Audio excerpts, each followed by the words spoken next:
शान्ताकारं भुजगशयनं पद्मनाभं सुरेशं विश्वाधारं गगनसदृशं मेघवर्णं शुभाङ्गं लक्ष्मीकान्तं कमलनयनं योगिभिर्ध्यागनज्ञं वन्दे विष्णुं भवभयहरं सर्वलोकैकनाथं यं ब्रह्मा वरुणेन्द्ररुद्रमरुतः स्तुवन्ति दिव्यस्तवै वेदैः साङ्गपदक्रमोपनिषदे ग्रायन्ति यं सामगा ध्यानावस्थि तद्गतेन मनसा पश्यन्ति यं योगिनो यस्यान्तं न विदुसुरासुरगणा देवाय तस्मै नमः देवाय तस्मै नमः देवाय तस्मै नमः.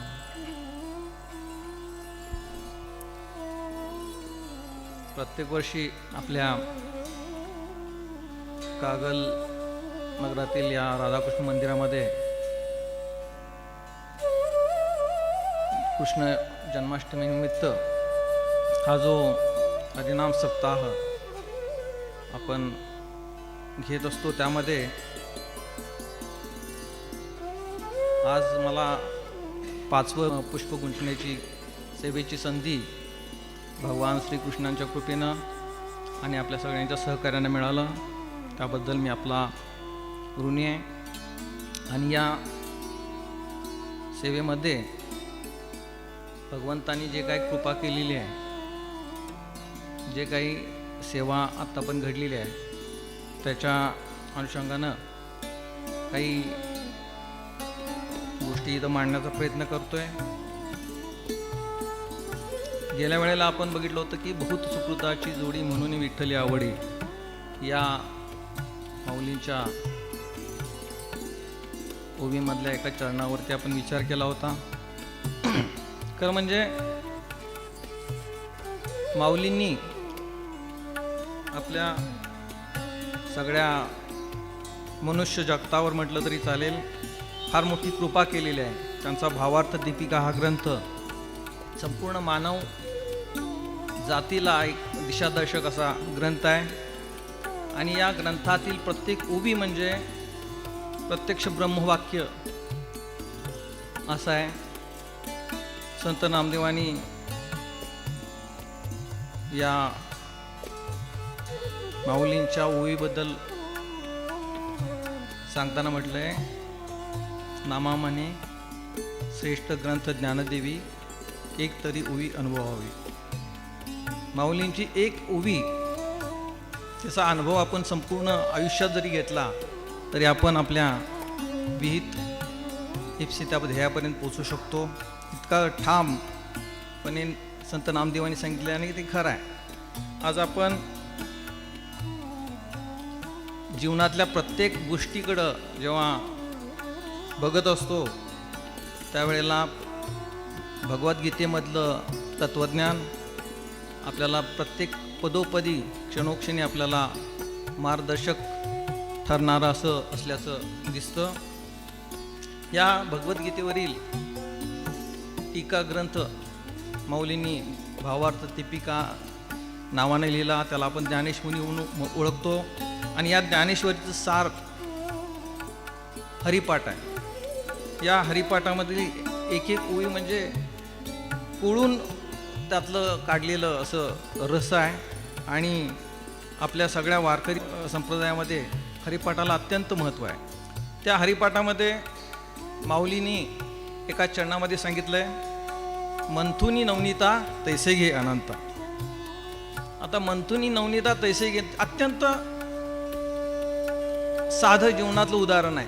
मंथुनी नवनीता तैसे घे अनंता म्हणजे काय, आपण काय करतो, आपल्याला सगळ्यांना हरिपाठ अगदी मुखोद्गत तोंडपाठ आहे, परंतु माऊलींना त्यामधनं काय संदेश द्यायचा आहे, त्याच्यामागं तत्त्वज्ञान काय लपलेलं आहे, याचा जर आपण शोध घेत गेलो तर निश्चितपणे आपण एका ओवीच्या अनुभवातून आपल्याला या जीवनाचं गूढ काय आहे, आपण जन्माला आलो आणि जगतोय आणि आपल्या शेवटानंतर काय होणार आहे, याचं गमक माऊलींच्या प्रत्येक ओळीमध्ये आपल्याला अभंगातनं आपल्याला दिसून येतं. अनेक अनुभव माऊलींनी त्यांच्या जीवनातले व्यक्त केलेले आहेत. मंथुनी नवनीता तैसे गी अनंता, म्हणजे जसं आपण दह्यामध्ये दही घुसळतो आणि मग त्यातून लोणी निघतं. हा जीवन कल आहे, जीवन संघर्ष आहे, म्हणजे घुसळण आहे, मंथन करणं आहे. आणि जेव्हा हे मंथन आपण करू त्यावेळेला आपल्याला त्यातून लोणी मिळणार आहे. मंथुनी नवनीता तैसे गी अनंता, वाया व्यर्थ मना सांडी मार्गू. बाकीच्या गोष्टी टाकून दे, फक्त तू मंथन कर जीवनाचं. आणि मंथन कशासाठी कर? या दह्यातून लोण्याचा गोळा घेण्यासाठी. म्हणजे काय? माऊली म्हणतात, हरी हा घनदाट भरला, संपूर्ण ब्रह्मांडामध्ये, विश्वामध्ये, कणाकणामध्ये भगवंताचा वास आहे. मग असा प्रत्येक कणाकणामध्ये भरलेल्या भगवंताला आपण शोधायचं कुठून, सुरुवात कुठून करायची? असाच प्रश्न 6-7 हजार वर्षापूर्वी अर्जुनाला पडला होता. आजही आपण अर्जुन आहे, आणि आज या ठिकाणी प्रत्येक ठिकाणी आपल्याला भगवंत या ना त्या कारणानं उपस्थित असतायत. फक्त आपली दृष्टी तशी नाही आहे. आज इथं आपल्यासोबत भगवंत आहेत याची आपल्याला जाणीव नाही आहे, किंबहुना भगवंत आपल्या आतमध्ये आहेत याची सुद्धा जाणीव नाही आहे. पण हे घुसळणं केलं, मंथन केलं तर निश्चितपणे आपल्याला या मंथनातनं परमेश्वर मिळणार आहे, अनंत मिळणार आहे. कारण शेवटी कर्म सिद्धांत आहे, आणि या कर्मसिद्धांतामधनं निश्चितपणे आपल्याला आपल्या ध्येयापर्यंत जाता येऊ शकतं. पुराणामध्ये एक गोष्ट आहे बघा, जेव्हा देवांची अवस्था अत्यंत वाईट झाली होती, अगदी मरणासन्न अवस्थेला गेले होते देव, अगदी आर्थिक परिस्थिती बिघडलेली होती. सगळे देव गेले त्रिदेवांच्याकडं, विष्णूकडे गेले, ब्रह्मदेवाकडे गेले, महादेवांच्याकडे गेले, आणि त्यांनी विनंती केली, भगवंत आता आमचं राज्य अगदी डब घ्यायला आलेलं आहे, अनेक प्रकारच्या योजना आम्ही डिक्लेअर केल्या, त्यामुळं आमची सगळी आता तिजोरी खाली झालेली आहे, आता आम्हाला थोडंसं तरेल असं काहीतरी उपाय सांगा. भगवंताने सांगितलं, ठीक आहे, तुम्हाला काय अमृत पाहिजे का? तर म्हणून हो, आम्हाला अमृत मिळालं तर फार चांगलं होईल. भगवंताने सांगितलं की तुम्ही अमृत मिळवण्यासाठी समुद्र मंथन करा, समुद्र घुसळा. देवांना प्रश्न पडला की भगवंता, समुद्राचं मंथन करायचं कसं करायचं? काय नाही म्हणे, मेरू पर्वत घ्या, मेरूला रवी करा आणि त्या रवीनं घुसळा. त्याला दोर म्हणून तुम्ही वासुकीचा, सापाचा वासुकीची दोरी करा, फार मोठा एक सर्प असो वासुकी, त्याची दोरी करा. देव मला ठीक आहे, मग त्याला दुसरी पार्टी पाहिजे, एका बाजूला देव, दुसऱ्या बाजूला कोण? म्हणजे दानवांना घ्या, बरोबर समोर राक्षसांना घ्या. गेले राक्षसांच्याकडे त्यांनी, देवाने सगळ्या विनंती केली. विविध पार्टी होती, को अलायन्स गव्हर्नमेंट बनवायचं होतं, कॅबिनेट फॉर्म करायचं होतं. मी रिक्वेस्ट केली, चला आमच्यावर तुम्ही समुद्र मंथन करायला येता का? त्यामुळे काय काय मिळणार आहे? तर अमृत मिळणार आहे, आणि अमृताबरोबर अनेक गोष्टी मिळणार आहेत. मग त्यांचं ते निगोशिएशन झालं, ठरलं गव्हर्नमेंट फॉर्म करायचं, कुठली मंत्रीपदं कोणाला घ्यायची ठरलं, आणि मग अशा पद्धतीनं तिने समुद्र मंथनाचा बेत सुरू केला. एका बाजूला दानव होते, एका बाजूला देव होते, आणि ते त्या मेरू पर्वतानं समुद्राचं घुसळणं सुरू केलं. त्यांनी आपण जसं दही घुसळा सुरू करतो तसं समुद्राचं घुसळणं, मंथन सुरू केलं. 6 महिने गेले, वर्ष गेलं, 2 वर्ष गेली, त्यातनं काय निघत नव्हतं. अनेक वर्ष झाल्यानंतर पहिल्यांदा त्याच्यातनं एक रत्न निघालं. जशी आपण साधना करायला लागलो तर वेगवेगळी आपल्याला सिद्धी मिळायला लागतात, प्रत्येक साधनेतनं सिद्धी मिळत असते. तसं ते पहिल्यांदा त्यांना जे रत्न मिळालं ते भयानक होतं. हलाहल विष त्यातनं यायला लागला, ते विषाचे फवारी यायला लागले, आणि ते इतकं प्रचंड दाहक होतं, त्याच्यामुळं अनेक देव आणि दानव त्याच्यामध्ये होरपळून गेले. अगदी मृत प्राय होऊन गेले. परत देव गेले भगवंताकडं, भगवंता हे काय झालं, काय झालं? ते म्हणजे जा देवादिदेव महादेवांना तुम्ही विनंती करा. महादेवांच्याकडे गेले. महादेव प्रसन्न झाले, बोलाय शंभो ते म्हणे चला मी येतो. महादेवाने विराट रूप आपण धारण केलं. आपल्या उंजळीत त्यांनी ते सगळं हलाहल घेतलं आणि ते पिऊन टाकलं. पिऊन टाकल्यानंतर पार्वती देवी आल्या. म्हणे आता दाह सुरू झाला. तर त्यांनी ते त्यांच्या कंठामध्ये जाऊन बसल्या पार्वती माता, आणि त्यांनी ती हलाहल खाली उतरू दिलं नाही. दाह सुरू झाला. त्यामुळं मग भगवंत आणि सर्पा नाग त्यांच्या गळ्यामध्ये असतो, ते दाह शांत करण्यासाठी. म्हणजे जेव्हा आपण साधना करत असतो, कुठलंही काम करत असतो, त्यामधनं जी उत्पत्ती होते त्या उत्पत्तीला पचवण्याची पण आपल्याकडे क्षमता लागते. ती क्षमता नव्हती. भगवान शंकरांनी सगळ्या देवानी दानवांना त्या ठिकाणी वाचवलं. परत त्यांचं मंथन सुरू झालं. मंथनामधनं मग ऐरावत निघाला. ऐरावत नावाचं रत्न निघाला. फार मोठा हत्ती असतो ऐरावत नावाचा. इंद्रानं तो ऐरावत घेतला. त्याच्यानंतर कौस्तुभ मणी निघाला, जो आज विठोबाच्या पांडुरंगाच्या गळ्यात असतो. अशा प्रकारची रत्न निघत गेली. चंद्रमा आला, रत्नच आहे चंद्रसुद्धा. महादेवाने तो आपल्या शिरावरती धारण केला त्या दाहामुळं. आणि असं करत असताना 5वं एक रत्न निघालं. ते होतं मदिरा. राक्षस दानव म्हणाले तुम्ही सगळे घ्यायला लागला वाटून, आम्हाला काय, आम्हाला हे रत्न पाहिजे. त्यामुळे ते मदिरा हे दानवांच्या वाट्याला गेलं. लक्ष्मी माता निघाल्या. ते रत्न एक रत्नच होतं. त्याच्यानंतर हे सगळं रत्न निघाल्यानंतर 14वं रत्न हे अमृत मिळालं. बघा भगवंताची आपल्यावरती किती अमाप अशी कृपा आहे. त्यांनी देवांना सांगितलं तुम्हाला अमृत मिळेल, तुम्ही मंथन करा. आणि आपल्याला सांगितलं नवनीताचं मंथन करतं तसं मंथन तुम्ही स्वतः या जीवनात करा, तुम्हाला अनंत मिळेल. मंथुनी नवनीता तैसे घे अनंता. तुम्हाला अनंत मिळू शकतो.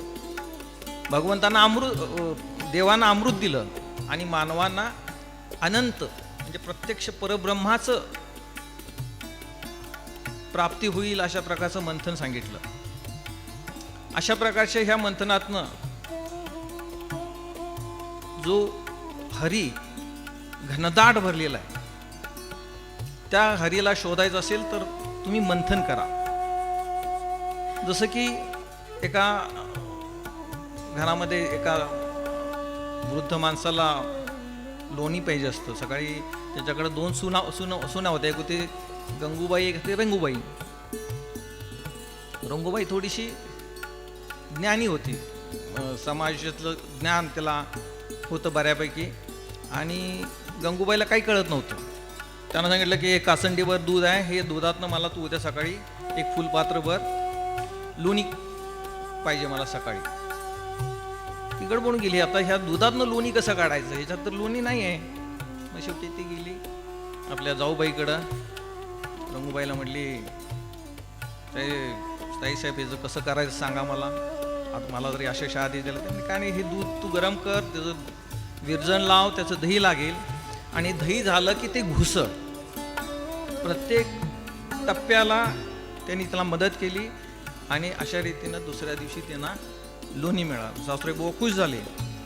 तसं या पूर्ण घनदाट त्रैलोक्यामध्ये ब्रह्मांडामध्ये भरलेलं जे तत्व आहे ते आपल्यामध्ये पण आहे.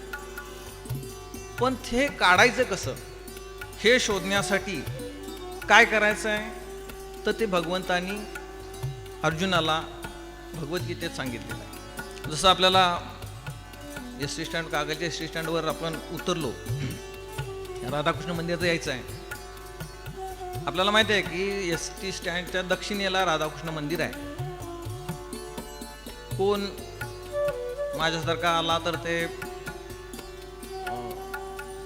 इकडच्या रस्त्यानं गेला, अनबर गल्लीकडून असं दावणी गल्लीकडून फिरत फिरत फिरत आला, तो येणार या ठिकाणी, पण कधी येणार माहीत नाही. एखादा येईल असा हायवेतून पुढे जाईल, नदीकडून वळवून असा येईल, इथं येणार आहे पण कधी येईल माहीत नाही. पण एखाद्या माणसानं समजा विचारलं, बस स्टँडवरती की मला राधाकृष्ण मंदिरात जायचं आहे. त्या ठिकाणी असलेल्या सद्गुरुशानं त्याला सांगितलं की सरळ जा, कोल्हापूर वेसला गेल, तिथून आज जा, इकडं विठोबा मंदिरला गेल, पुढं गेल्यानंतर गैबी चौक येईल आणि सरळ तो या ठिकाणी येईल.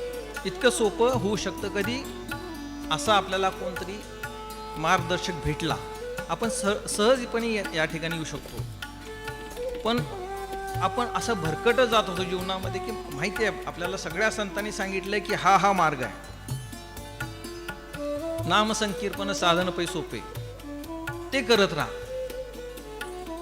पण हे सांगून सुद्धा आपण मध्येच कुठल्या तरी रस्त्याने वळतो आणि त्या ठिकाणी भरकटत राहतो आणि मग आपला या मार्गावर येण्यासाठी वेळ लागतो. आज प्रत्येकाला या ठिकाणी यायचं आहे, पण प्रत्येकाची दिशा आणि वेग कसा असेल ते प्रत्येकाच्या वृत्तीवर आहे, प्रत्येकाच्या साधनेवर आहे, प्रत्येकाचे मंथन तो किती करतो, घुसळण किती करतो आणि ती राईट अप्रोचमध्ये सकारात्मक पद्धतीनं कशी होते त्याच्यावरती आपल्याला त्या साधकाची प्रगती अवलंबून असणार आहे. भगवंतांना जेव्हा अर्जुनानं हा प्रश्न विचारला की भगवंता ठीक आहे, तुम्ही म्हणता मी सगळीकडे भरलो आहे, पण मला दिसणार कसं? तुम्ही तरी साध्या वेशात देता भगवान श्रीकृष्ण, पण प्रत्यक्ष परब्रह्माचा अंश आहे हे माहिती आहे, पण दिसत नाही. विषाद झाला होता अर्जुनाच्या मनामध्ये, मायेनं त्याच्या मनावरती पगडा घातलेला होता. प्रत्येकाच्या मायेनं ग्रासल्या, आपल्या सगळ्यांना ग्रासलेला आहे. विवंचना आहेत, कुणाला कसली विवंचना आहे, कुणाला कसली विवंचना आहे. ह्या विवंचनेमुळं आपण आपल्या खऱ्या स्वरूपापर्यंत जात नाही. आपलं खरं स्वरूप काय आपल्याला माहीत नाही. तसंच अर्जुनाला समोर आपले काका, आजे, मित्रमंडळी सगळी दिसली आणि त्यांना सांगितलं की मी युद्ध करणार नाही. प्रमाद झाला होता. भगवंतांनी त्यांना जो उपदेश केला त्या उपदेशामध्ये आपली भगवद्गीता आहे. पहिल्या अध्यायामध्ये प्रमाद झाल्यानंतर दुसऱ्या अध्यायामध्ये भगवंतांनी त्यांना सांख्य तत्वज्ञानाचा उपदेश केला. तुम्हाला जायचं आहे ना, तर हा एक मार्ग आहे, जा. सगळं ऐकून घेतलं अर्जुनाने. सांख्य तत्वज्ञान काय आहे? भगवान म्हणाले की तू सुख दुःख मन बुद्धीच्या पलीकडे गेलास की आत्मतत्व मिळेल, त्याच्या पलीकडे गेलास की मी आहे. शरीर आहेत, इंद्रिय आहेत, इंद्रियांचे विषय आहेत त्याच्यामध्ये. हा अत्यंत हा सुद्धा मार्ग आहे. पण बराच वेळ विचार केला अर्जुनानं की प्रत्येक इंद्रियाचा विषय आहे, त्या विषयाला आपण जेव्हा त्याचं विषयांचं दमन होतं, शमन होतं, त्याच्यानंतर मग बुद्धीला ज्ञान होणार आणि बुद्धीच्याही पलीकडे असलेलं हे तत्व आहे, हे शोधायचं. अर्जुन म्हणे भगवंता हा झाला, आईच्यापेक्षा थोडासा सोपा मार्ग सांग. भगवंतांनी कर्मयोग सांगितला, कर्म सिद्धांत सांगितला. प्रत्येकाला कर्म करायचं आहे. कर्म हे कुणालाही सुटलेलं नाही आहे. अगदी जन्माला आलो की शेवटच्या श्वासापर्यंत कुठलं ना कुठलं कर्म आपल्याला करत राहायचं. शारीरिक स्तरावरचं कर्म असेल, व्यावहारिक स्तरावरचं कर्म असेल, प्रत्येकाला प्राप्त झालेलं विहित आपलं कर्म असेल, त्याला पण प्रत्येकाला जो त्याच्या जन्मानं प्राप्त झालेलं जे कर्म आहे तो खऱ्या अर्थानं धर्म असतो. त्याचं पालन आपण किती मनापासून करतो त्याच्यावरती आपलं प्रगती अवलंबून असणार आहे. कर्मण्येवाधिकार असते मा फलेषु कदाचन मा कर्मफल हेतुर्भ्रुवा मा कर्मस्य विकर्मणी. तुला जे कर्म मिळालंय ते करत राहा.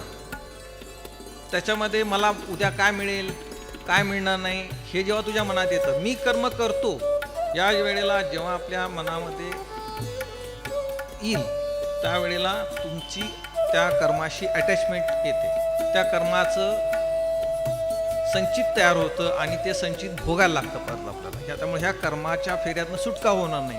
हे सुटका व्हायची असेल तू अलिप्तपणे राहा, कर्माशी तू अलिप्तता घे. मी आलोय बघा, एखाद्या सिनेमामध्ये एखादा ॲक्टर ॲक्टिंग करत असतो. अमिताभ बच्चननं एखाद्या सिनेमामध्ये इन्स्पेक्टरची भूमिका केलेली असते. 3 तास संपले की तो विसरून जातो, आपण इन्स्पेक्टर होतो. पुढच्या एखाद्या सिनेमामध्ये तो चोराची भूमिका करतो. तसं आहे, आपल्याला ही जी आपल्याला आत्ताचा जन्म मिळाला ही आपली एक भूमिका आहे, आणि ती भूमिका जे काम आपल्याला मिळालं आहे ते काम वठवून ती जास्तीत जास्त चांगली जी भूमिका आपण वठवत राहिलो तर आणि तरच आपल्याला या जीवनातनं तरणं शक्य आहे. दुसऱ्याला कसं आहे त्याचं कामाचं स्टेटस काय आहे, माझ्या कामाचं स्टेटस काय आहे, त्याला हे मिळालं मग मला का नाही मिळालं, याचा जेव्हा तारतम्य येत राहतं त्याच वेळेला दुःखाची उत्पत्ती होत असते किंवा सुखाची पण उत्पत्ती होत असते. सुख आणि दुःख जर तुम्हाला त्याच्यापासून तुम्ही जर अलिप्त नाही राहिला तर तुम्ही या मायेच्या फेऱ्यात राहणार आहे. अर्जुनाला सांगितलं, तू या कर्माच्या फेऱ्यातनं तुला मुक्त व्हायचं असेल तर कर्म हे मी करत नाही आहे, हा देह माझा कर्म करतो आणि देहाला ह्या कर्माच्या फळ भोगायचे. त्यामुळं भगवंतानी जेव्हा हा विचार सांगितला त्यावेळेला अर्जुनानं सांगितलं की भगवंता, कर्म जर मला सुटणारच नसेल तर मग मी किती वर्षाचा जन्म घ्यायचा आहे. भगवंतानं सांगितलं की युगानुयुगे तू आणि मी राहणार आहे. अनेक वर्षापासून आपली ही परंपरा सुरू राहणार आहे. फक्त यातनं तू माझ्या तत्वाला कसा येऊन मिळशील याचा विचार करत राहशील, ती साधना आहे. त्यानंतर कर्मयोग संपल्यानंतर मग भगवंतानी कर्मसन्यास योग सांगितला, कर्माचा संन्यास कसं करायचं, विभूती योग सांगितला. आणि हे सांगत असताना भगवंत आले 12व्या अध्यायामध्ये. विभूती योगामध्ये माझ्या कशा मी सगळ्यात जीवामध्ये मी आहे, सगळ्या प्राण्यांमध्ये मी आहे, आणि त्या प्राण्यामध्ये माझं अस्तित्व कसं आहे याचं सगळं वर्णन झाल्यानंतर भगवंत म्हणाले, आता ते पण कळत नाही म्हटल्यानंतर अर्जुनानं सांगितलं की मला आता तुमचं खरं स्वरूप दाखवा. विराट रूप दाखवलं. विराट रूप हे अर्जुनाला शक्य झालं नाही. मग त्यांनी 12व्या अध्यायामध्ये भगवंतानी भक्तियोग सांगितला. त्यांनी जेव्हा अर्जुनानं विचारलं की या सगळ्या मार्गातनं एक सोपा मार्ग मला असा काहीतरी सांग की जेणेकरून मी तुझ्यापर्यंत सहज गतीने येईन. सख्य भाव, तू आणि मी मित्र आहे, यातून मला अशी काहीतरी अशी गोष्ट सांग की मी तुला सहजतेने येऊ शकेन. त्यावेळेला भगवंतांनी सांगितलं की मय्या वैषमनो येमा नित्ययुक्ता उपासते. जो माझी सतत आठवण ठेवून माझी उपासना करतो तो माझा अत्यंत जवळचा असतो, माझा तो भक्त असतो. आणि मग ही भक्ती करून परमेश्वरापर्यंत कसं जाता येते हे दाखवण्यासाठी भगवंतांनी ही सगळी संतांची मालिका केलेली आहे. अगदी संत ज्ञानेश्वरांच्या पासून अगदी तुकोबारायांच्या पर्यंत आणि पुढं ही संत परंपरा जी आहे, ह्या प्रत्येक संतांना भगवंतांनी प्रत्यक्ष दर्शन दिलेलं आहे. माऊलींना जेव्हा साधना सुरू होती त्यावेळेला सगुण आहे का निर्गुण आहे याचा प्रश्न पडला. त्यांनी विचारलं की भगवंता, तुझं रूप इतकं, खरं म्हणजे ज्ञानेश्वर माऊली या नाथ संप्रदायातल्या, नाथ संप्रदायाची साधना जी होती ही ध्यानयोगी. ध्यानयोग हा भगवद्गीतेमध्ये सांगितलेला आहे. त्याच्यामध्ये अष्टांग योग जो सांगितलेला आहे, या अष्टांग योगाच्या मार्गानं जाणारा हे नाथ संप्रदाय.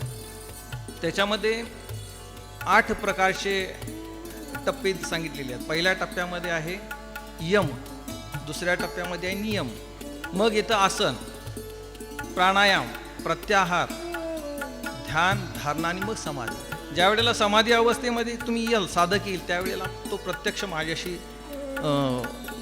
त्याचं मिलन होतं आणि तो माझ्याशी एकरूप होऊन जातो. ज्ञानेश्वर माऊलींनी या साधनेमधून ते गेलेले आहेत. पहिला यम आहे. यम म्हणजे काय की 5 प्रकारची तत्व आहेत: सत्य, अहिंसा, अस्तेय, ब्रह्मचर्य आणि अपरिग्रह. सत्य बोलणं, सत्य राहणं, काया वाचा मने, तिन्ही बाबतीत जेव्हा आपण सत्याची आचरण करू तेव्हा पहिल्या टप्प्यातला एक टप्पा होतो. त्यानंतर अहिंसा, काया वाचा मने अहिंसा. कुठल्याही प्रकारची अहिंसा आपण करताना केली नाही पाहिजे.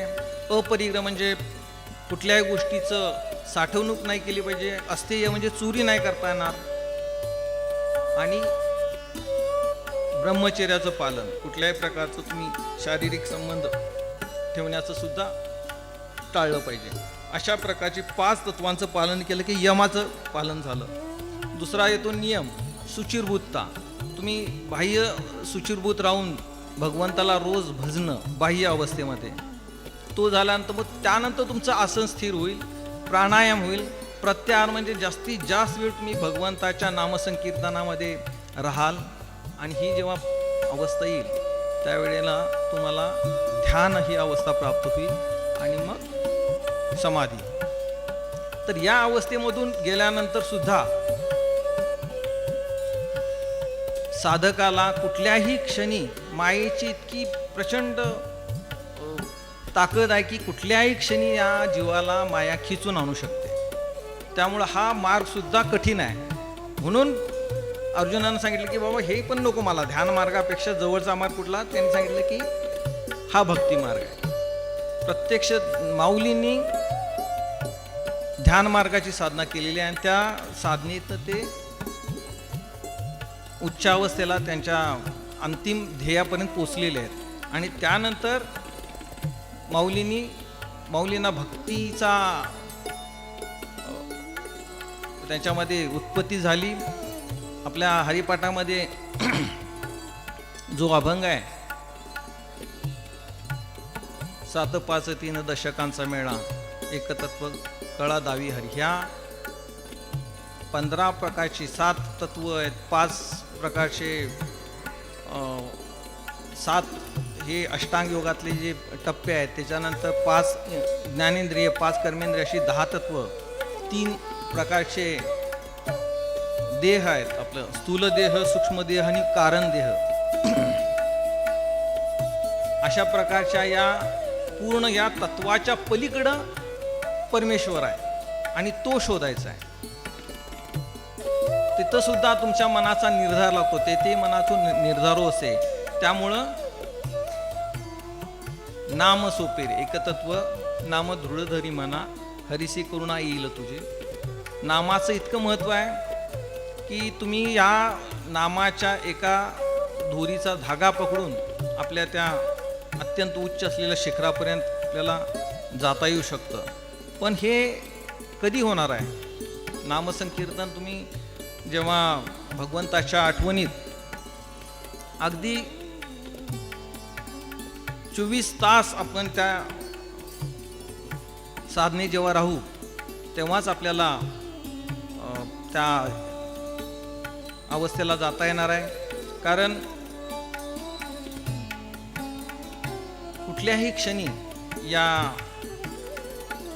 मायेमध्ये आपल्याला माया खिचून आणू शकते. म्हणून सांगितले भगवंताने की अर्जुनाला, तू माझ्या नामाच्या माध्यमातून अगदी सहजपणे माझ्यापर्यंत येऊ शकतोस.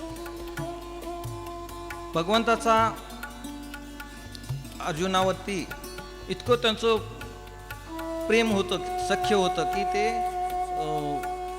त्यांना जेव्हा जेव्हा अशा प्रकारचे प्रश्न येत राहिले त्या वेळेला त्यांना हा मार्ग जवळचा सोप्यात सोपा मार्ग ते सांगत गेले.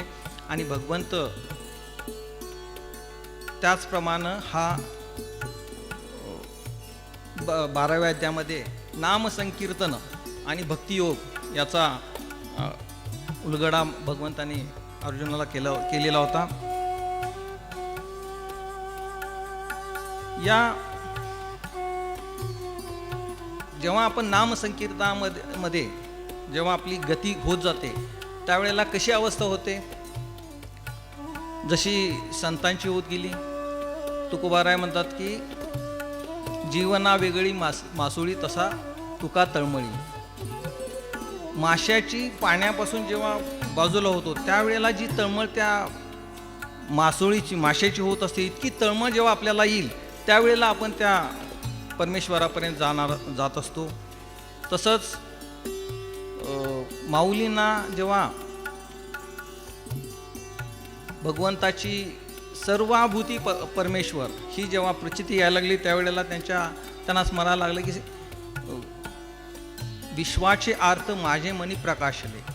ही संतांना जेव्हा ह्या गोष्टीचं रिअलायझेशन होत असं, संतांना जेव्हा कळतं की या गोष्टी भगवंत कळायचं असेल तर प्रत्येक प्राणीमात्रामध्ये, प्रत्येक चराचरामध्ये भगवंत व्यापून राहिलेला आहे. याचं जर आपल्याला अनुभूती घ्यायची असेल तर या नामाच्या माध्यमातूनच मिळणार आहे. भगवंताच्या एका 12व्या अध्यायामध्ये भगवंतांनी सांगितलं की शीतोष्ण दुःखेषु तथा मानापमानयो. ज्याला सुख आणि दुःख समान वाटत आहेत, मान आणि अपमान समान वाटतो, ही अवस्था कधी येणार आहे? जेव्हा तू भगवंताशी माझ्याशी तादात्म्य पावत असेल. मग पूर्णपणे माझ्याशी तादात्म्य जर पावायचं असेल तर काय करायला लागेल? तर तू जास्तीत जास्त माझ्या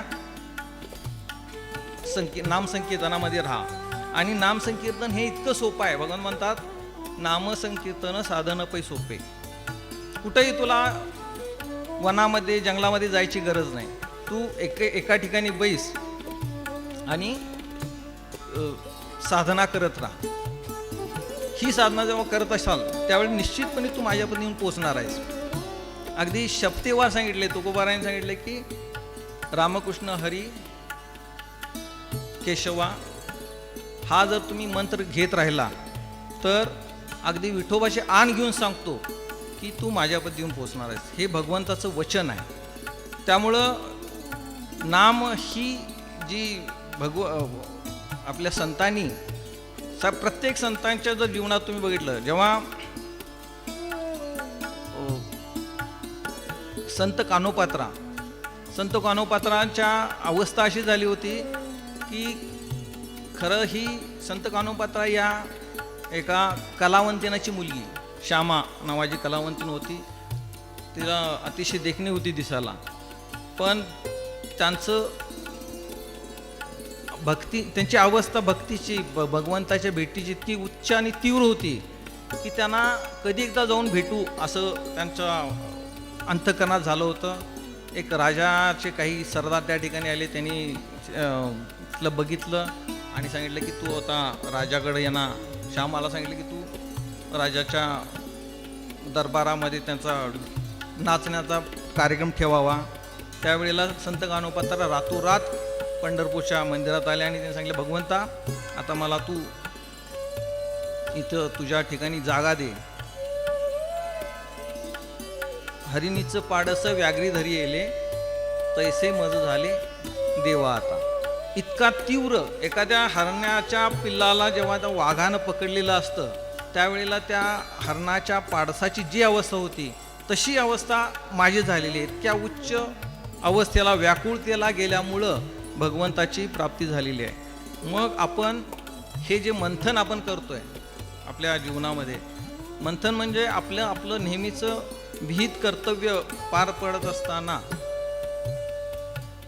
ते आपण नाही करत, भगवंताच्या आदेशाप्रमाणे, भगवंताच्या इच्छेप्रमाणे हे आपण कर्म करतोय याची आपण जेव्हा जाणीव ठेवतो त्यावेळेला निश्चितपणे आपल्याला त्या कर्माचं दोष लागत नाही आणि त्यातून भगवंताची आठवण ठेवणं, नाम करणं, नामसंकीर्तन करणं, यामुळं आपल्याला निश्चितपणे त्या भगवंताच्या स्वरूपापर्यंत पोचता येऊ शकतं. दुसरा भगवंताचा संत एकनाथांच्या महाराजांच्या जीवनातली जी एक कथा सांगितली जाते. संत एकनाथ जेव्हा गंगेचं पाणी घेऊन येत असतात त्यावेळेला एक गाढव मृत अवस्थेत पडलेलं असतं. त्याला पाण्याची अत्यंत आवश्यकता असते. त्यावेळेला एकनाथांनी ते गंगेचं पाणी त्या गाढवाला पाजलं होतं आणि त्याचा प्राण वाचवला होता.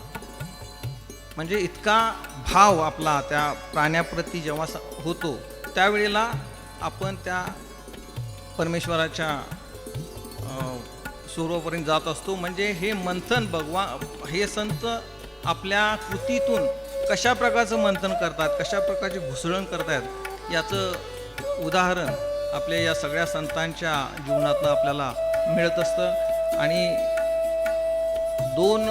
प्रत्येक जीवामध्ये परमेश्वराचा अंश आहे. जसं की एक मोठा आरसा आहे समजा, त्या आरशामध्ये एक सूर्याची प्रतिमा दिसते. त्यावेळेला एकच दिसत असते प्रतिमा.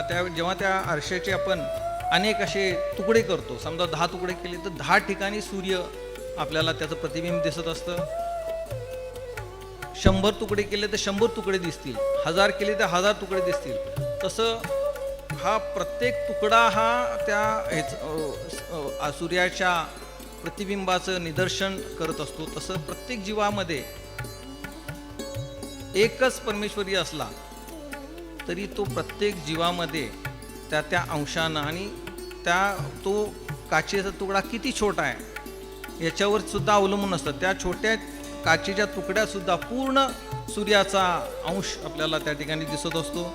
म्हणून संतांनी सांगितलं की प्रत्येक जीवाच्या मध्ये जेव्हा तुम्हाला परमेश्वराचा अंश दिसायला लागेल त्यावेळेला तुम्ही परमेश्वराच्या जवळ गेलेलं असता.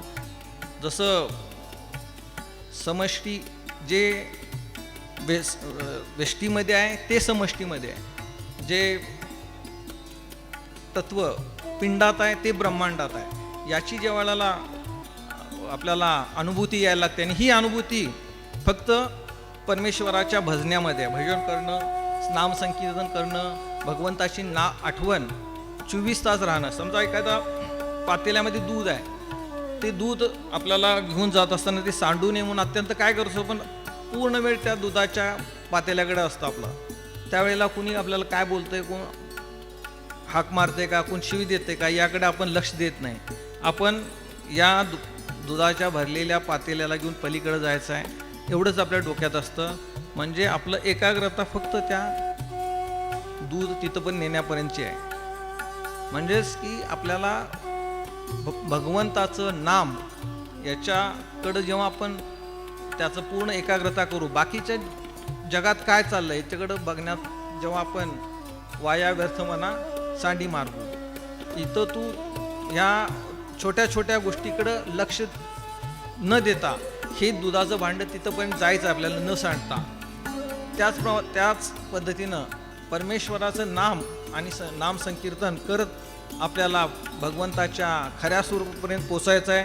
ही जेव्हा आपल्याला आपली वृत्ती होऊन जाईल, आपण कसं असते सकाळी उठलो की आपण आपल्या कामात व्यग्र होतो, मग्न होतो, आपण विसरून जातो काय आपण आलो कशासाठी, जगतोय का आणि आपल्याला जायचं कुठं आहे.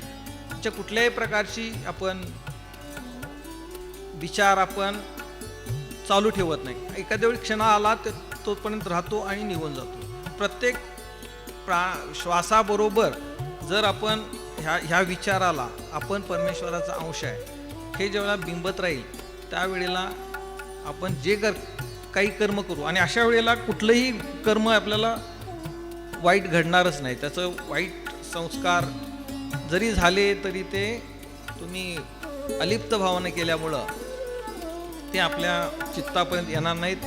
अनेक प्रकारच्या साधना केल्या जातात. विपश्यनासारखी साधना असेल, मनावरती संस्कार करण्याच्या साधना आहेत. ह्या सगळ्या साधना फार उच्च दर्जाच्या आहेत आणि ह्या आपल्या दैनंदिन जीवनामध्ये करणं शक्य नाही.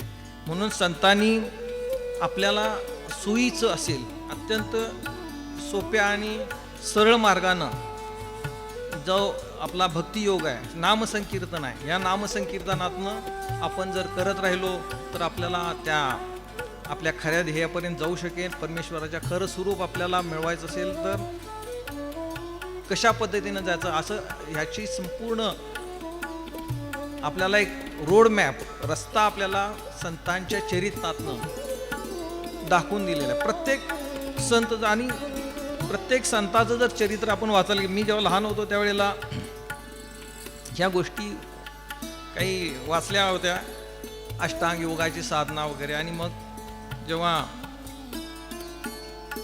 इथले डॉक्टर होते ते मला त्या सत्यदेवानंद सरस्वती म्हणून एक स्वरूपानंदांचे अंतरंगीचे शिष्य आहेत, त्यांच्याकडे घेऊन गेले. त्यांना मी सांगितलं की असं अष्टांग योग आणि हे इथे. ते म्हणे हे काय करू नको, तू संतांचं चरित्र वाचायला सुरू कर.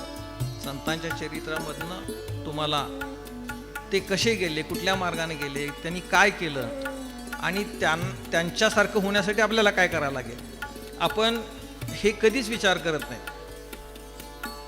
संत ज्ञानेश्वर असतील, तुकोबाराय असतील, चोखामेळ असतील, अगदी संत मीराबाई असतील, सगळ्यांच्या जीवनामध्ये अत्यंतिक दुःख आणि अडचणी होत्या. आपल्याला काहीच नाही त्या मानानं. अत्यंत वाईट अवस्थेमध्ये या संतांना त्यावेळेला छळवणूक झालेली आहे. अत्यंत दुःखात हे सगळे संत गेलेले आहेत. त्याचा अगदी लवलेशही आपल्याला नाही आहे. आणि इतक्या वाईट अवस्थेत ॲडवर्स कंडिशनमध्ये असून सुद्धा त्यांनी भगवंताच्या स्वरूपापर्यंत पोचलेले आहेत. जेव्हा तुम्ही परमेश्वरावरती विश्वास टाकता, त्याच्या नामसंकीर्तनात गुंगून जाता, त्यावेळेला भगवान स्वतः, म्हणजे एक पाऊल आपण गेलो की 4 पावलं भगवान आपल्याकडे येतो म्हणतात. तसं एकनाथांच्या घरी जेव्हा त्यांना वाडीत टाकलं होतं समाजानं, का वाडीत टाकलं होतं की पूर आला, त्या पुरामध्ये एक माणूस वाहत चालला होता, म्हणून त्यांनी त्या पाण्यामध्ये उतरून त्या माणसाला वाचवलं. तर तो माणूस होता दलित समाजाचा, अस्पृश्य समाजाचा होता. समाजानं सांगितलं की तू अस्पृश्य, त्याला शिवाशिव झाली, तुला वाईट टाकलं. त्यांना वाईट टाकलं, त्यांची छंडणूक झाली. संत ज्ञानेश्वरांचे आपल्याला माहिती आहे किती अवस्था होती वाईट. तर संत एकनाथांना वाईट टाकल्यानंतर त्यांच्या घरी कोण येत नव्हतं, तर भगवान स्वतः श्रीखंड्याचं रूप घेऊन त्यांच्या घरी काम करत होते. संत जनाबाईला घरात मदतीला भगवान येत होते. जेव्हा म्हणजे जो जीव भगवंताच्या नामामध्ये संकीर्तनामध्ये गुंतून राहतो, 24 तास राहतो, त्यावेळेला प्रत्यक्ष भगवान त्याच्या सोबत असतात. जसं आपल्याला इथून बसस्टँड पण इथं यायचं आहे तर कोणी सांगेल सरळ जा, इकडून जा, पण भगवान त्यावेळेला सोबत असणार आहे आपल्या. संत जनाबाईचं म्हणतात की जेथे जातो तेथे तू माझा संगाती. भगवंतांना दिसत होतं की माझ्या सोबत भगवान. आपल्याला सांगितलं आज इथं स्वतः भगवान आहेत उपस्थित, आपल्याला नाही पटत आहे, पण जनाबाई म्हणतात की जेथे जातो तेथे तू माझा संगाती, चालविषयी हाती धरून या. आपल्या प्रत्येकाला सोबत घेऊन जात आहेत, आपल्याला प्रत्येकाला भगवान मार्गदर्शन करत असतात, पण आपल्याला ते माहिती नाही आहे. पण आपण एका विशिष्ट आपल्या कोशात आहे आणि आपण आपलं डेस्टिनेशन, आपलं मला जे वाटतंय ते खरं सत्य आहे, ते दुनिया आहे, अशा प्रकारची आपण एक मानसिकता आपली झालेली आहे. त्याच्यामुळं हे दुःख, सुख आणि दुःख या गोष्टीत आपण अडकून राहिलो. आणि मग उपजे ते नाशे, नाशले पुनरपी दिसे, या अवस्थेमध्ये आपण आहोत. बरं, आता हे उपजे ते नाशे, नाशले पुनरपी दिसे, हे घटिका यंत्र तैसे परिभ्रमी, हे चालत राहिलेलं आहे. यातनं बाहेर पडायचं आहे, ही एक विचारसरणी आहे.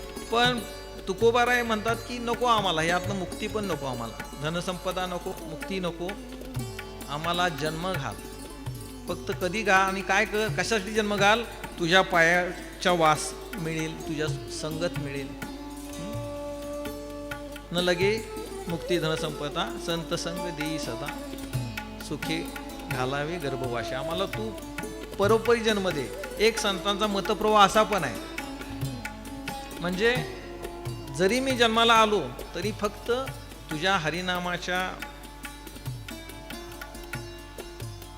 सोबत तुझ्या हरी नाम संकीर्तनासोबत राहीन ह्याची त्यांना खात्री आहे. त्यामुळं आपण आपलं ध्येय काय पाहिजे, आपल्याला कुठं जायचं, ह्या गोष्टी जेव्हा आपण विचार करू आणि हे करत असताना नामी संकीर्तनाची जोडी जर सोबत ठेवली. नाम संकीर्तन का करायचं आहे की जेव्हा आपल्या चित्तावरती कर्माचे संस्कार होत असतात त्यावेळेला कर्मसिद्धांताप्रमाणे जर आपल्याला नामसंकीर्तनामध्ये आपण असेल, परमेश्वराची जेव्हा आपल्याला आठवण असेल त्यावेळेला आपल्याला कळतं की हे जे करतोय हा एक माझ्या कामाचा भाग आहे म्हणून हे करत असतो. पण पांडुरंगाच्या संतांच्या परंपरेमध्ये कसाई पण आहेत, खाटी असलेले संत पण आहेत. रोज हत्या करणाऱ्या मनुष्याला सुद्धा ती गती मिळू शकते. वाल्या नावाचा जो कोळी होता, अनेक हत्या केलेल्या त्या व्यक्तीला भगवंताच्या नामस्मरणानं तारलेलं आहे. इतकं सगळं स्पष्ट दिलेलं आहे. पण काय होतंय की सगळं माहिती आहे आपल्याला. दुर्योधनानं एक त्याच्या श्रीकृष्णाने दुर्योधनाचा जेव्हा संवाद सुरू होता, म्हणजे जसं भगवद्गीता हा अर्जुन आणि श्रीकृष्णाचा संवाद आहे, तशीच भागवत जे आहे ते उद्धव आणि श्रीकृष्णामध्ये जो संवाद झाला त्याचा पासून झालेला भागवत आहे. तसंच दुर्योधन आणि श्रीकृष्णाचा जो संवाद झाला होता त्यावेळेला दुर्योधनाचं एक अत्यंत सुंदर असं एक रुची आहे ती. तो म्हणतो की जानामि धर्मम नच मे प्रवृत्ती, जानाम्यम धर्मम नच मी निवृत्ती. भगवंता मला सगळं माहिती आहे म्हणतो, जानामि धर्मम नच मे प्रवृत्ती. मला माहिती आहे धर्म काय आहे, पण माझी प्रवृत्ती नाही आहे तशी, माझी गतीच नाही आहे तिकडं. मला माहिती आहे हे चांगलं आहे, हे करायला पाहिजे, हे सगळं कळतंय, पण माझी प्रवृत्ती मला तिकडं जाऊ देत नाही. बऱ्याचदा आपल्याला माहिती असतं की यार ही गोष्ट ही बरोबर नाही आहे, आपल्याला आपण चुकतोय, पण तरीसुद्धा ती होत असते, घडत असते.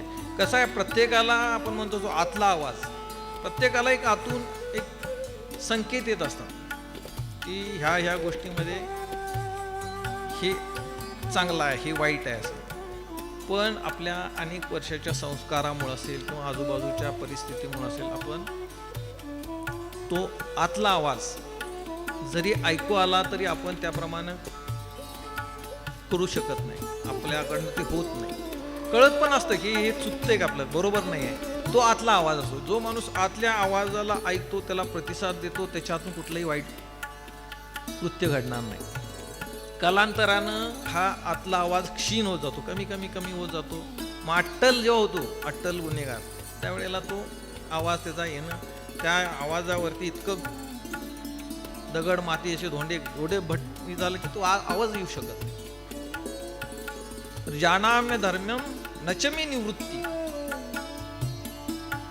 सगळं हे सत्कृत्य आहे, हे माहिती आहे, तिथं पण मी करू शकत नाही, आणि हे वाईट आहे. जानाम्यम अधर्मम नच मे निवृत्ती. हे सगळं अधर्म कृत्य आहे, हे सगळं माहिती आहे मला, पण मी ते टाळू शकत नाही. अशी परिस्थिती आपल्याला होऊ शकते. म्हणजे जी परिस्थिती अर्जुन पण एका विशिष्ट परिस्थितीत होता, त्याला कळत नव्हतं हे करायचं आहे, म्हणजे युद्ध करायचंय का नाही करायचंय.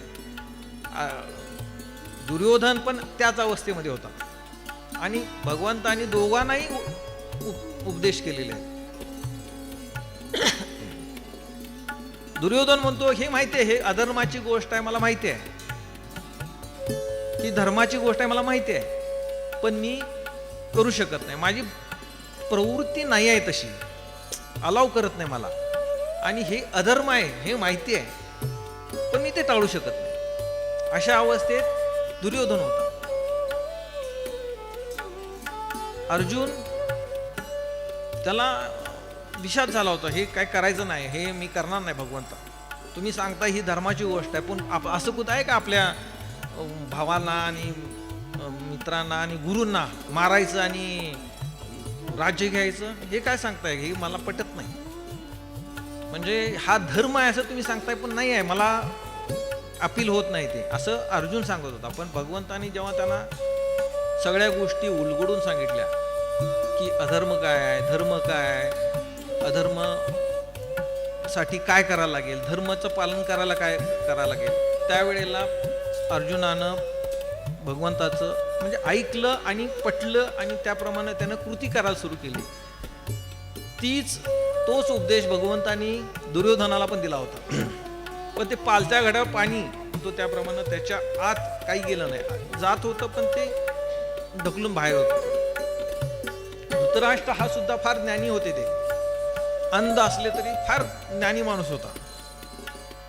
पण माया जशी अर्जुनावरती मायेचा पगडा होता, तसाच पुत्रप्रेमाच्या मायेनं धृतराष्ट्राला ग्रासलं होतं. त्यांना पण माहिती होतं की भगवान श्रीकृष्ण आहेत म्हणजे धर्म आहे, भगवान श्रीकृष्ण पांडवांच्या बाजून गेले म्हणजे पांडवांच्या पक्षातच धर्म आहे. पण नाही, माझ्या मुलाचं भलं व्हायला पाहिजे, कल्याण व्हायला पाहिजे, त्याला त्याची पोस्ट मिळायला पाहिजे. ही माया ही आडवी आली, त्यांनी त्या धृतराष्ट्रांना त्या मायेनं ग्रासलं आणि त्यांना खेचलं खाली. ते त्याच वेळेला मुक्त होऊन गेले असते, पण ह्या पुत्रप्रेमाच्या मायेमुळं त्यांना पण प्रमाद झाला पुत्रप्रेमाचा आणि ते अडकले मायेमध्ये. जन्म मृत्यूच्या रहाट. अगदी रावण असेल, रावण हा फार मोठा भक्त होता, पण एका अहंकारानं आत घर केलं. फार मोठी साधना होती, प्रत्यक्ष महादेवाचा एक परमभक्त होता. पण जेव्हा माया त्या वासनेच्या रूपानं त्यांच्या मनात प्रकट झाली, क्रोध निर्माण झाला.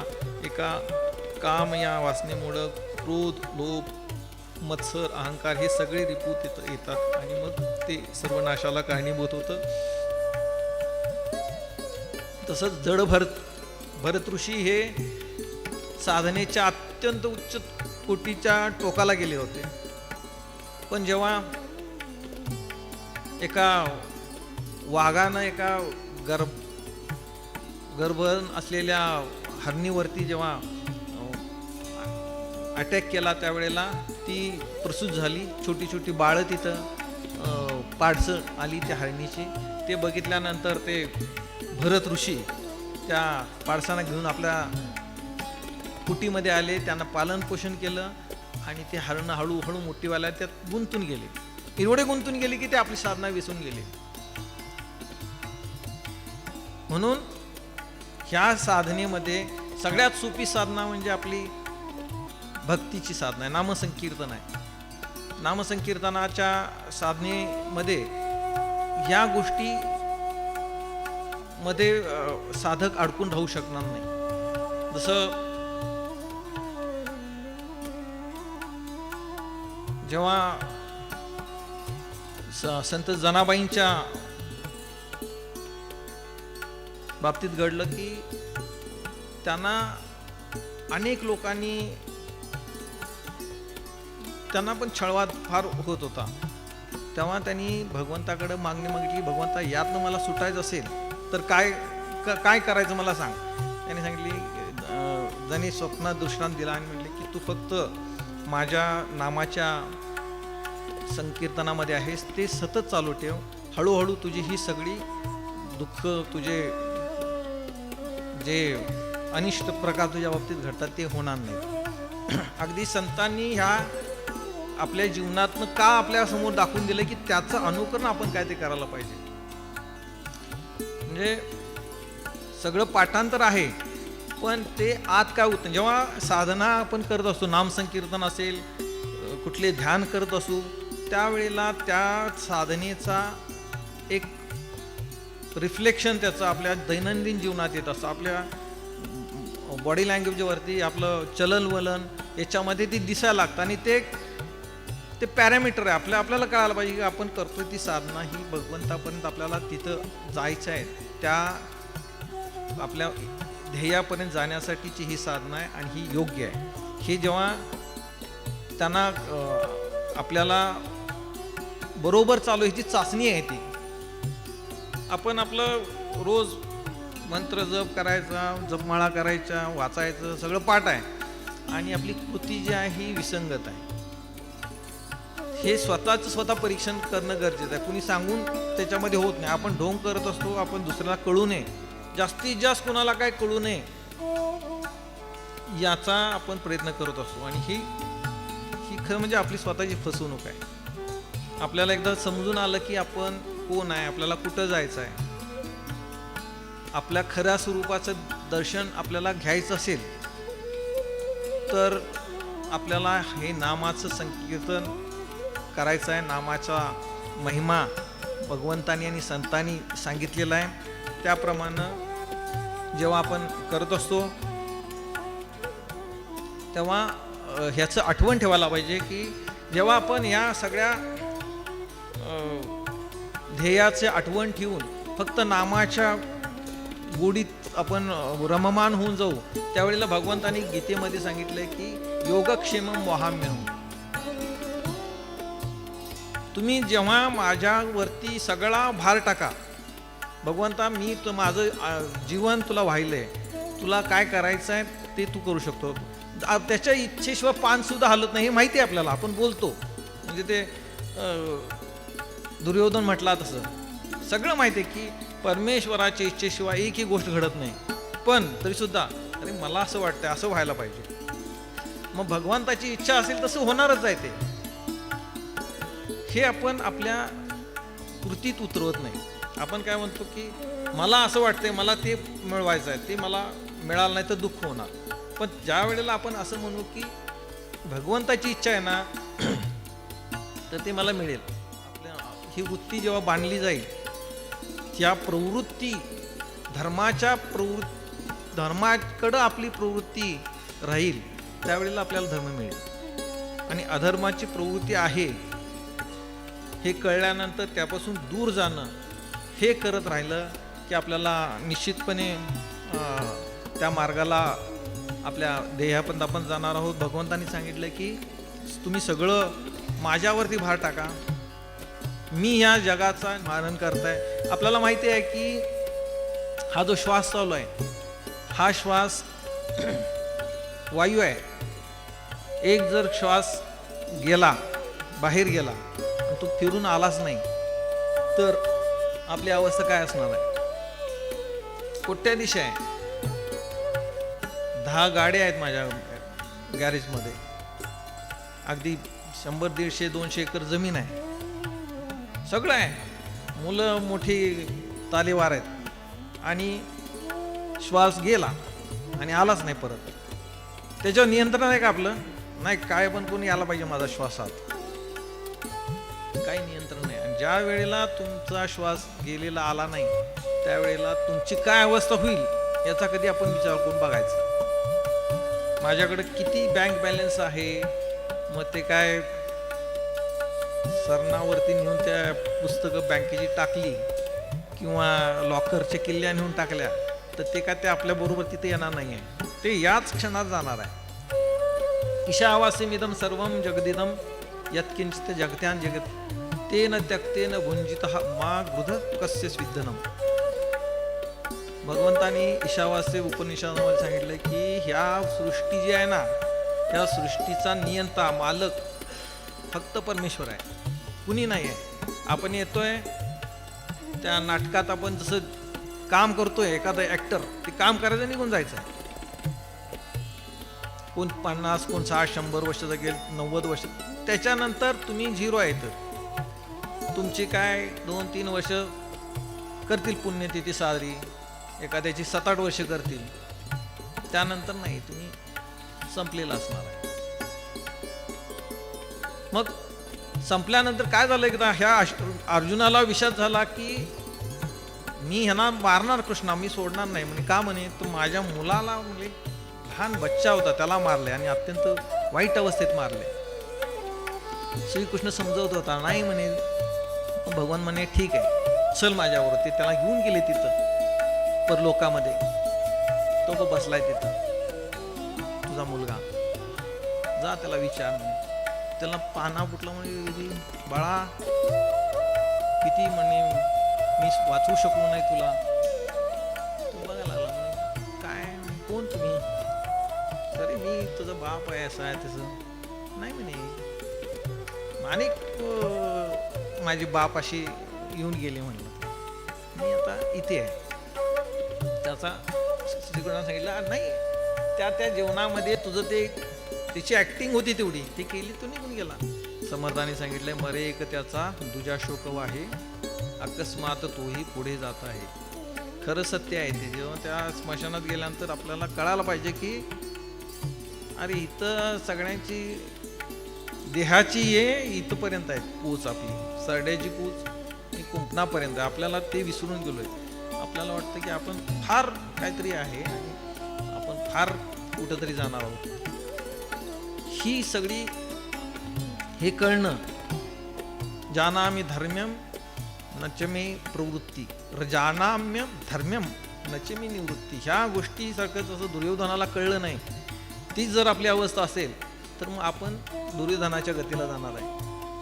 आणि अर्जुनाला पण पटत नव्हतं हे पण भगवंतांनी सांगितलं पटलं. एक कुठंतरी त्यांनी ओपन ठेवला होता आत. आज आपण इथं आलो ऐकला 500 पुष्प अजून 2 होतील रोज येऊन काय ते सांगतात. हे काय तत्वज्ञान कुणी घेऊन आलेलं नाही. हे तत्वज्ञान हे वेदा उपनिषद आणि हे कोणतरी वाचून म्हणजे ही एक गंगा आहे अशी वाहत चाललेली आहे. कोण येईल त्याच्या उंजळीत मावल तेवढं ते घेत असतो शिंपडत असतो. हे एक तुम्ही त्यातलं किती घेणार आहे त्याच्यावरती किती विचार करणार आहे त्याप्रमाणे आपण त्याचं इम्प्लिमेंटेशन कसं करणार आहे याच्यावरती सगळं घडणार आहे. भगवंतांनी सांगितलंय की योगक्षेम हा माझ्यावरती भार टाका आणि काम सुरू करा. तुम्हाला काही होणार नाही. तुम्ही तुमच्या ध्येयापर्यंत निश्चितपर्यंत जाल. फक्त मी करतोय माझं चाललंय माझ्यामुळे होतंय हे विसरून जा. भगवंत करून करतोय भगवंत करून घेतोय भगवंत म्हणेल तसंच होणार आहे. ही जेव्हा आपण बाणू म्हणजे खरी साधना मंथुनी नवनीता तैसे घे अनंता म्हणजे तुम्ही मंथन करायचं आहे घुसळायचं आहे. हे घुसळणं हे आहे आपल्या जीवनाचा कल. प्रत्येक क्षणाला आपण हे लक्षात ठेवायला पाहिजे की मी काही करता नाही करविता वेगळा आहे. आणि हे ज्या वेळेला बाणेल त्यावेळेला आपण निश्चितपणे भगवंताच्या त्या स्वरूपाला जाणार आहोत. आणि हा विषय असाच चालत राहणार आहे. फार गहन आहे आणि गंमत पण आहे. जेव्हा तुम्ही आत विचार करत आलाल साधना ही पण आहे. नवभक्ती साधनामध्ये चिंतन हा पण महत्वाचा आहे. ऐकलं सोडून दिलं वाचलं सोडून दिलं. ह्याच्यानंतर चिंतन तुम्ही जेव्हा चिंतन करत आहात आता आपण आजपासून ठरवून घ्या की जे काय होतंय हे फक्त भगवंताच्या इच्छेनं होतंय. जे काय करतोय तो करतोय. मी फक्त या संपूर्ण ब्रह्मांडाच्या विश्वाच्या प्रवाहामध्ये पडलेलो आहे. भगवान नील त्या ठिकाणी जाईल. किती वर्ष राहायचं किती वर्ष मला काय द्यायचं आहे तोच देणार आहे. ही जेव्हा तुमची आपली वृत्ती बाणेल त्यावेळेला आपण आनंदी होऊ. सुखी नाही. आनंद आणि सुखमध्ये फरक आहे. बारीक सारीक गोष्टी लहान मुलाला एखाद्या चॉकलेट मिळालं की सुख होतं ते आनंद मिळत नाही. पण जेव्हा ते एखाद्या गोष्टीचं ज्ञान होणं स्वानुभव लहान मुलाला तुम्ही किती वेळा मी सांगा हाय हाय ते जायचं नाही ते जातं लहान बाळ. जेव्हा त्याला खरोखर त्याला टच करतं त्यावेळी त्याला कळतं की हा म्हणजे काय. त्यानंतर तुम्ही जेव्हा सांगाल हा आहे म्हटलं की ते बरोबर येतं. म्हणून जेव्हा तुम्हाला स्वानुभूतीचं ज्ञान येईल त्यावेळेला आपण त्या ह्याला जाणार आहे. हे ऐकत राहायचं आहे पण स्वानुभूती येण्यासाठी आपण करत राहायला पाहिजे. आता आपण आपली याची सेवा थांबूया. विश्वात्मके देवे येणे वाग्यज्ञे तोषावे तोषोनी मज द्यावे पसाय दानहे. जे खळांची व्यंकटी सांडव तया सत्कर्मी रतिवाडो भूता परस्वरे पडो मैत्री जीवांचे. दुरितांचे तिमिर जाओ, विश्वस्वधर्म सूरे पाहो, जो जे वांछील तो ते लाहो प्राणी जात, वर्षत सकल मंगळी ईश्वर निष्ठांची मांदियाळी, अनवरत भूमंडळी भेट दुभूत तुमचे आरव चेतना चिंतामणीचे गाव, बोलते जे अर्णव दिवसांचे कलांचन खंड जे तापहीन, ते सर्वाही सदा सज्जन सोयरे हो, किंबहुना सर्वसुखी पूर्ण हो नितीही लोकी, भजिते आदिपुरुषी आणि ग्रंथोपजीविये दुष्टा दुष्टी दुष्ट विजय होयावे तू. इथं म्हणे श्री विश्वेश्वराव हा होईल दान बसाव, येणेवरी ज्ञानदेव सुखिया झाला, येणेवरी ज्ञानदेव सुखिया झाला, येणेवरी ज्ञानदेव सुखिया झाला.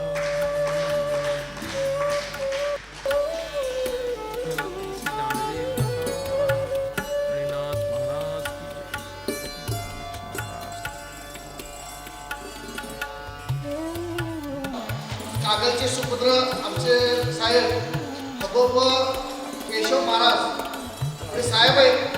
हे साधं व्यक्तिमत्व प्रशासकीय सेवेमध्ये येतं आणि आपल्या साध्या व्यक्तिमत्वानं प्रशासकीय यंत्रणेमध्ये